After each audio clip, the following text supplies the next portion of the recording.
미국이 곧 250번째 생일을 맞습니다. 그런데요, 이건 그냥 박수치고 축하할 일만 아닌 것 같아요.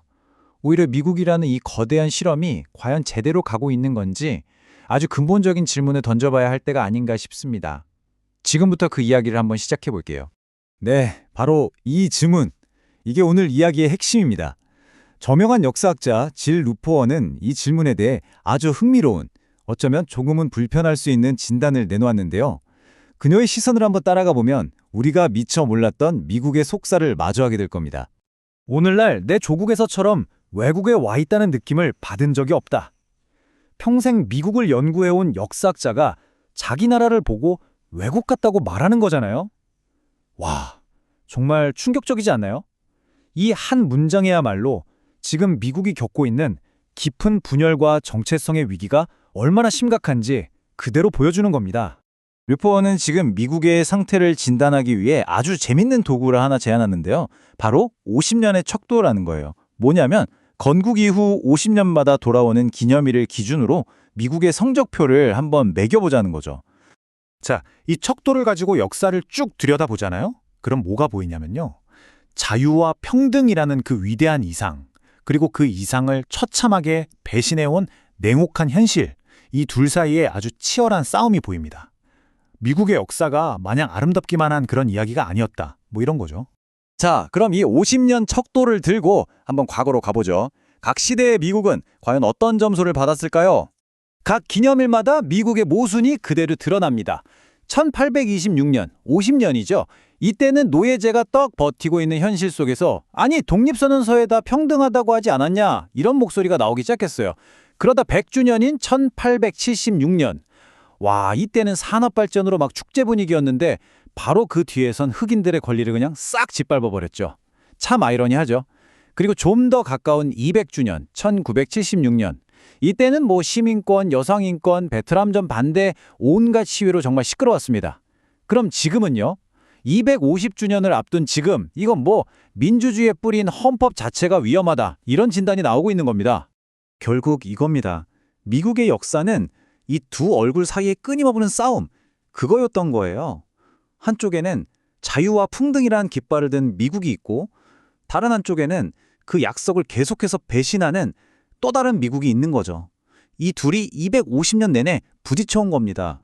그런데 말이죠. 건국의 아버지들도 미래에 뭔가 큰 충돌이 있을 수 있다는 걸 예상했던 걸까요? 그래서 폭력적인 혁명 말고 평화롭게 상황을 바꿀 수 있는 장치를 하나 만들어뒀습니다. 일종의 비상탈출구 같은 거죠. 그게 뭘까요? 바로 수정 철학입니다. 헌법을 그냥 돌에 새겨놓은 신성한 문서로 끝낸 게 아니고요. 시대가 바뀌면 우리 평범한 시민들이 직접 평화롭게 고칠 수 있다. 이런 길을 열어둔 겁니다. 생각해보세요. 총이랑 칼이 아니라 말과 토론으로 나라의 시스템을 바꿀 수 있다는 거. 와, 그 당시로서는 정말 엄청나게 혁명적인 생각이었죠. 근데 이 헌법을 바꾸는 과정, 이걸 일부러 엄청나게 까다롭게 만들어놨어요. 의회에서도 3분의 2가 찬성해야 하고 전국 50개 주 중에서는 4분의 3이 동의해야 해요. 그러니까 어지간한 건 바꾸지도 못하게 아주 넓은 합의가 있어야만 가능하게 만든 거죠. 근데 여기서 문제가 생깁니다. 건국자들이 지금처럼 양당이 서로 못 잡아먹어서 안달인 이런 극심한 정당 대립은 상상도 못했다는 거예요. 자, 그 결과가 어떻게 됐을까요? 250년이라는 긴 시간 동안 이 어마어마한 장벽을 통과한 수정안이 몇 개나 될 것 같으세요? 딱 27개입니다. 네, 겨우 27개요. 이러니 미국 헌법이 전 세계에서 제일 고치기 힘든 헌법 중 하나라는 말이 나오는 거죠. 자, 이렇게 헌법을 통해서 뭔가를 바꾸는 게 거의 불가능해지니까 어떤 일이 벌어졌을까요? 헌법의 통제 바깥에 있는 완전히 새로운 힘이 스물스물 등장하기 시작한 겁니다. 바로 인공국가의 등장입니다. 이건요, 18세기에 마차 타고 다니던 사람들이 만들었던 헌법으로는 정말 상상조차 할 수 없었던 완전히 다른 차원의 위협이에요. 류포는 이 보이지 않는 거대한 권력을 인공국가라고 불러요.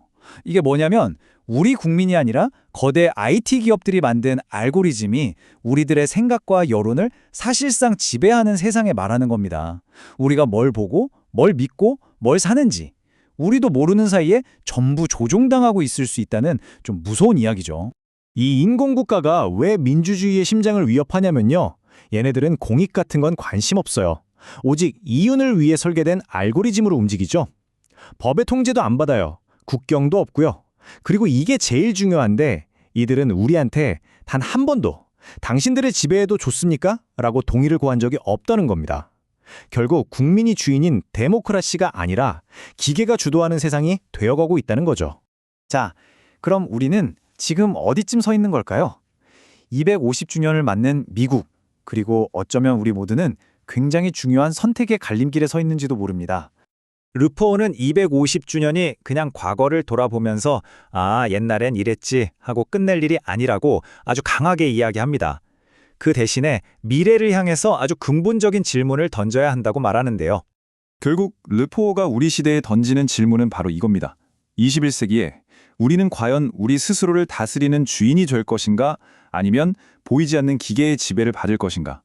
이것이 바로 지금 우리 앞에 놓인 선택지입니다. 여러분은 어떤 미래를 선택하시겠어요?